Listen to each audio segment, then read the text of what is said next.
Deməli qardaşlar, Mazda CX-9 2023-cü il maşında olan problem injektorun işarəsinin yanılı qalması, diaqnostikada xəta, evap sensor çıxır. Bununla bağlı müştəri 4 ayda əziyyət çəkir, bir çox ustalarda olub, hətta servisdə belə olub, amma problem aradan qalxmayıb. Birinci növbədə smoke test eləmişik, yəni evap dəyişmək ilk iş deyil. İlk iş smoke testi, evap sistemi yoxlanılmalıdır. Evap sistemini yoxladıq.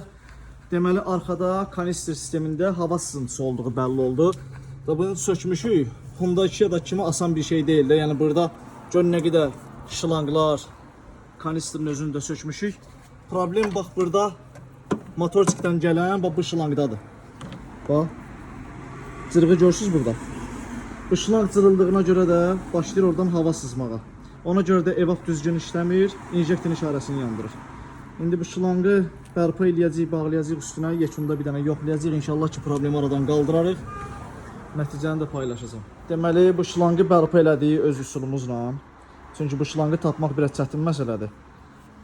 Bir dənə də qəşəng üstündən elini zavetlərlə bağlamışıq, qubqasını da qoymuşuq. İndi qoyaq yoxlayaq görək nə göstərir. İşimizi yekunlaşdırdıq. İnjektorun işarəsi də silinib, yanmır.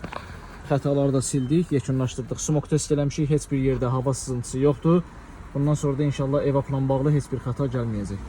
Xeyirli uğurlu olsun.